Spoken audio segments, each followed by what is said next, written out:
വെറും career guidance പോരാ. സത്യം പറഞ്ഞാൽ ഈ കാലഘട്ടത്തിൽ ആവശ്യം ഒരു കരിയർ വിസ്ഡമാണ്.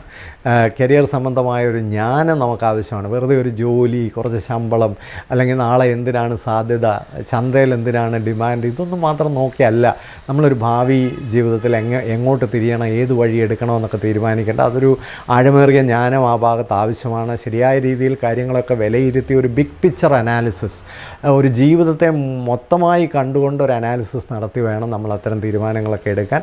അതിനെക്കുറിച്ചാണ് ഈ വീഡിയോ സംസാരിക്കുന്നത്.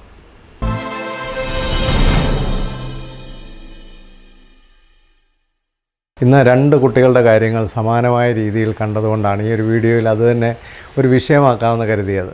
ഒന്നാമത്തെ കുട്ടി MBBSന് പോകണം, അതല്ലാതെ വേറെ ഒന്നിനും പോകുന്നതിൽ താല്പര്യമില്ല എന്ന് പറഞ്ഞുകൊണ്ട് നീറ്റ് പരീക്ഷയ്ക്ക് വേണ്ടി ഒരു പ്രാവശ്യം റിപ്പീറ്റ് ചെയ്ത് കിട്ടാത്ത ഒരു കുട്ടിയാണ്. വീണ്ടും ഈ വർഷം ഒന്നുകൂടെ റിപ്പീറ്റ് ചെയ്യാനായിട്ട് പോയി.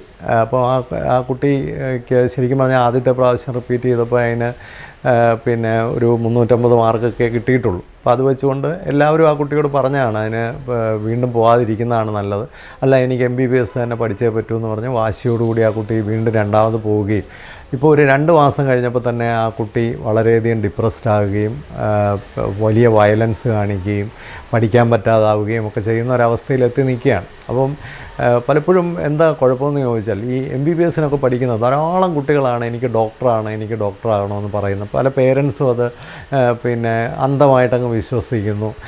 കാണുന്നവരൊക്കെ സയൻസ് പഠിക്കുന്ന കുട്ടിയാണെങ്കിൽ എന്താ ഡോക്ടറിന് MBBSന് പോകാത്ത, ഇങ്ങനെയൊക്കെ ചോദിക്കുന്നു. അപ്പോൾ നമ്മുടെ സമൂഹത്തിൽ ഈ ഡോക്ടർ എന്ന് പറയുന്ന ഒരു രോഗം പോലെ പടർന്നു പിടിച്ചിരിക്കുന്ന ഒരു പ്രശ്നമാണ്. തീർച്ചയായിട്ടും നമുക്ക് നല്ല ഡോക്ടേഴ്സ് വേണം, മിടുക്കരായ കുട്ടികൾ ഡോക്ടറൊക്കെ ആവണം, സമൂഹത്തിൽ ഒത്തിരി ഡോക്ടേഴ്സിനെ ആവശ്യമുണ്ട്, അതിനൊന്നും സംശയമില്ല. പക്ഷേ അത് മാത്രമല്ല, ഏറ്റവും പ്രധാനമായൊരു കാര്യം ഈ മെഡിക്കൽ എൻട്രൻസ് ടെസ്റ്റ് എന്ന് പറയുന്നത് ഹാർഡ് വർക്ക് ചെയ്തുകൊണ്ട് അല്ലെങ്കിൽ കുത്തിയിരുന്ന് പഠിച്ചതുകൊണ്ട് മാത്രം കിട്ടുന്ന ഒരു പരീക്ഷയല്ല. അതിനെപ്പറ്റി അറിയാവുന്ന ആൾക്കാരെല്ലാം തന്നെ വിശകലനം ചെയ്ത് പറയുന്ന ഒരു കാര്യമുണ്ട്. It is A pure intelligent test. നിങ്ങൾ വളരെ ബുദ്ധിശക്തിയുള്ള, ചെറിയ പ്രായം മുതൽ തന്നെ വളരെ ഇൻ്റലിജൻ്റായിട്ട് സയൻസും കണക്കും ഒക്കെ പഠിക്കുന്ന ഒരു കുട്ടിയാണെങ്കിൽ മാത്രമേ നിങ്ങൾക്ക് ഇതുപോലുള്ളൊരു ഹൈലി കോമ്പറ്റീറ്റീവായിട്ടുള്ളൊരു എക്സാം അതിൻ്റെ ഒരു ഹയർ റാങ്കിൽ ക്രാക്ക് ചെയ്യാനായിട്ട് സാധിക്കത്തുള്ളൂ. ഇതാണൊരു വിഷയം. പല കുട്ടികളും A+ വാങ്ങിച്ചു അല്ലെങ്കിൽ A1 ഉണ്ട് എന്ന് പറഞ്ഞുകൊണ്ടാണ് ഇതിന് പോകുന്നത്. സത്യം പറഞ്ഞാൽ ഈ A+ വാങ്ങിക്കുക, A1 എന്നൊക്കെ പറയുന്നത് നമുക്ക് ഡിസ്ക്രിപ്റ്റീവായിട്ടുള്ളൊരു പഠനമാണ്. അത് കുറേ കാര്യങ്ങൾ കാണാതെ പഠിക്കുകയും ചോദ്യങ്ങൾ സ്ഥിരമായി പരീക്ഷയ്ക്ക് വരുന്ന ചോദ്യങ്ങളൊക്കെ സ്റ്റോക്ക് ക്വസ്റ്റ്യൻസൊക്കെ മനസ്സിലാക്കി കൃത്യമായിട്ട് ഹാർഡ് വർക്ക് ചെയ്ത് നന്നായിട്ട് റിവൈസ് ചെയ്തൊക്കെ പഠിക്കുന്നൊരു കുട്ടിക്ക് ഈ A1 A+ ഒക്കെ വാങ്ങിക്കാൻ സാധിക്കും. പക്ഷേ അതുപോലെ അല്ല ഇതുപോലുള്ളൊരു ഒബ്ജക്റ്റീവ് ടൈപ്പ് കോമ്പറ്റീറ്റീവ് എക്സാം എന്ന് പറയുന്നത്. അത് പ്യുവർ ഇൻ്റലിജൻസ് ടെസ്റ്റാണ്. ഒരു ചോദ്യം കാണുമ്പോൾ തന്നെ കൃത്യമായിട്ട് അതിൻ്റെ ഉത്തരത്തിലേക്ക് എത്തണമെങ്കിൽ അതിൻ്റെ വഴികളെല്ലാം ബൈപ്പാസ് ചെയ്ത് ആൻസറിലേക്ക് വരാനുള്ളൊരു വലിയ ഹൈ കാലിബർ അതിന് ആവശ്യമാണ്. അങ്ങനെ കാലിബർ ഇല്ലാത്ത കുട്ടികൾ ഒരു പ്രാവശ്യം പോകുന്നത് വലിയ കുഴപ്പമില്ല. പക്ഷേ ഒരു പ്രാവശ്യം പോയി കഴിയുമ്പോൾ എന്താണ് സംഭവിക്കുന്നത്, അതിൽ പല കുട്ടികൾക്കും അതിനകത്ത് വലിയൊരു ഫോൾസ് പ്രസ്റ്റീജൊക്കെ വരികയും ഇനി ഇത് കിട്ടിയില്ലെങ്കിൽ ലോകം അവസാനിച്ചു എന്നൊക്കെ കരുതുകയും വീണ്ടും അതിനെ റിപ്പീറ്റ് ചെയ്യാൻ പോവുകയും വലിയ ഡിപ്രഷനിലേക്ക്, കാരണം അവർക്ക് അതിനുള്ള കാലിബർ ഇല്ലയെന്ന് വരുമ്പോഴത്തേക്ക് അതെല്ലാം അവരെ മാനസികമായി തളർത്തി വലിയ കുഴപ്പത്തിലാവുന്നു. വേറൊരു കൂട്ടം പേരൻസ് പറയുന്ന ഒരു പ്രാവശ്യം അവളൊന്ന് ട്രൈ ചെയ്ത് നോക്കട്ടെ. അപ്പോൾ ട്രൈ ചെയ്ത് നോക്കാനായിട്ട് പോകുന്ന കാലിബർ ഇല്ലാത്ത കുട്ടികൾക്ക് സംഭവിക്കുന്നത് ഇത് കഴിയുമ്പോൾ അവരിലൊരു ദുരഭിമാനം അല്ലെങ്കിൽ ഒരു കോംപ്ലക്സ് ഉണ്ടാവുകയും എന്തെങ്കിലും കടിച്ചാൽ പൊട്ടാത്തൊരു കോഴ്സ് MBBS കിട്ടിയില്ലെങ്കിൽ ഏതെങ്കിലും ഭയങ്കര ഫാൻസി ആയിട്ടുള്ള ആൾക്കാരെയൊക്കെ ഞെട്ടിക്കുന്ന എന്തെങ്കിലും ഒരു കോഴ്സൊക്കെ എടുത്ത് പഠിക്കാനായിട്ട് പോയി പല കളിപ്പീരിനകത്തും വീഴുകയും ചെയ്യാറുണ്ട്. ഇപ്പോൾ രണ്ടാമത്തെ കേസ് അതാണ്. രണ്ടാമത്തെ കേസിലെ കുട്ടി നീറ്റ് പഠിക്കാനായിട്ട് പോകുന്നു. നീറ്റിന് തീരെ കുറച്ച് മാർക്കേ കിട്ടുന്നുള്ളൂ. തിരിച്ചു വന്നു കഴിഞ്ഞപ്പോൾ ആ കുട്ടിക്ക് സാധാരണ കോഴ്സുകളൊന്നും പഠിക്കാൻ താല്പര്യമില്ല. അങ്ങനെ ഇപ്പോൾ ഡേറ്റാ സയൻസ് എന്ന് പറയുന്നൊരു കോഴ്സ് പഠിക്കാനായിട്ട് പോയി. പക്ഷേ അവിടെ ചെന്നിട്ട് അവിടുമായിട്ട് അഡ്ജസ്റ്റ് ചെയ്യാൻ പറ്റുന്നില്ല. ഡേറ്റാ സയൻസ് മുഴുവൻ മാത്സാണ്, അതൊന്നും തലയ്ക്കകത്തോട്ട് കയറുന്നില്ല. ആകെ കൂടെ പ്രശ്നങ്ങളാണ്. അപ്പോൾ ഈ രണ്ട് സമാനമായ കേസ് ആയതുകൊണ്ടാണ് ഞാനിത് ഈ ഒരു വീഡിയോയിലൊന്നും വിവരിക്കാമെന്ന് വയ്ക്കുന്നത്. പ്രത്യേകിച്ച് ഒരു കാര്യം മനസ്സിലാക്കേണ്ട, ആധുനിക കാലത്തൊരു നല്ല ഡോക്ടറാവണമെങ്കിൽ നല്ല മാത്തമാറ്റിക്കൽ സ്കില്ലൂടെ കുട്ടികൾക്ക് ആവശ്യമാണ്. ഇതിന് മുമ്പുള്ള വീഡിയോയിലൊക്കെ ഞാൻ പറഞ്ഞിട്ടുണ്ട് പറഞ്ഞിട്ടുണ്ട്. ഫിസിക്സിനൊക്കെ ഫുൾ മാർക്ക് സ്കോർ ചെയ്യാൻ കഴിയുന്ന കുട്ടികളാണെങ്കിൽ ഒരു നീറ്റൊക്കെ ക്രാക്ക് ചെയ്യാനായിട്ട് സാധിക്കുകയുള്ളൂ. ഇനി ആധുനിക ലോകത്തെ ഡേറ്റാ സയൻസ്, AI അല്ലെങ്കിൽ മെഷീൻ ലേണിംഗ് ഇങ്ങനെയൊക്കെയുള്ള കോഴ്സുകൾക്കൊക്കെ പോകുമ്പോൾ അവിടെ മാത്തമാറ്റിക്സ് ഒരു വളരെ ഇമ്പോർട്ടൻ്റ് ആയിട്ടുള്ളൊരു കാര്യമാണ്. അപ്പോൾ നമ്മൾ ഓരോ കുട്ടികൾക്ക് അവരുടെ കഴിവനുസരിച്ച് ഈ ദുരഭിമാനമൊക്കെ വെടിഞ്ഞിട്ട് അവനവൻ്റെ കഴിവനുസരിച്ച് പറ്റുന്ന കോഴ്സുകളൊക്കെ എടുത്ത് പഠിക്കുക.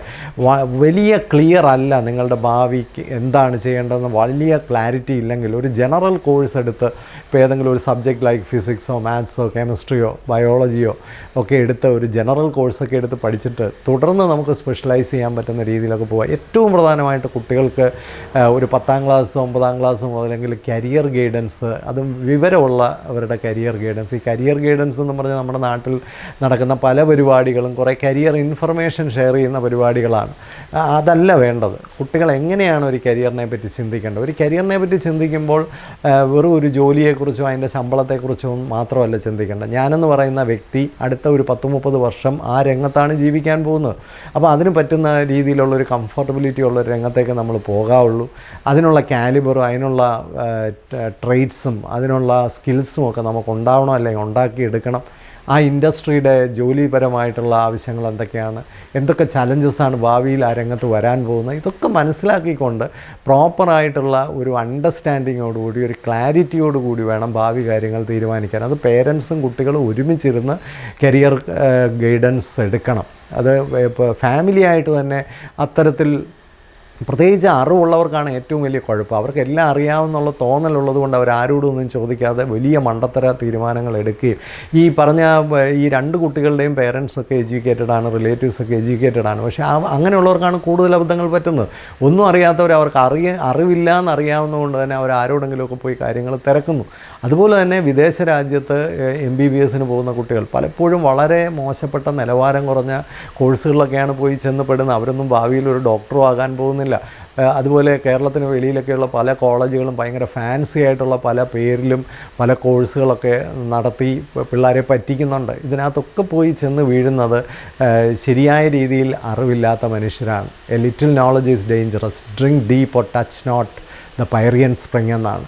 ഈ അറിവുമായിട്ട് ഇറങ്ങാതിരിക്കുന്നതാണ് നല്ലത്. വിവരമുള്ള കാര്യങ്ങൾ പറഞ്ഞ് മനസ്സിലാക്കി തരാൻ കഴിയുന്ന പ്രത്യേകിച്ച് കരിയർ രംഗത്ത് എക്സ്പേർട്ടൈസ് ഉള്ള ആൾക്കാർ വളരെ കുറവാണ്.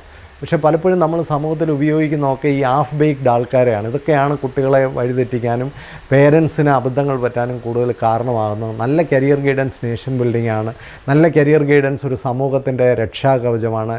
ഒരുപാട് കുഞ്ഞുങ്ങൾ കുറഞ്ഞു പോകാതെയും തെറ്റിപ്പോകാതെയും വീണു പോകാതെ ഇരിക്കാനൊരു വലിയ പ്രതിരോധ ശക്തിയാക്കി മാറ്റാൻ കഴിയുന്ന ഒരു പ്രവർത്തനമാണ് നല്ല കരിയർ ഗൈഡൻസ്. തീർച്ചയായിട്ടും അതിനുള്ള അവസരങ്ങൾ, അതിനുള്ള സാന്ദ്രത സമൂഹത്തിൽ കൂടി വരട്ടെ.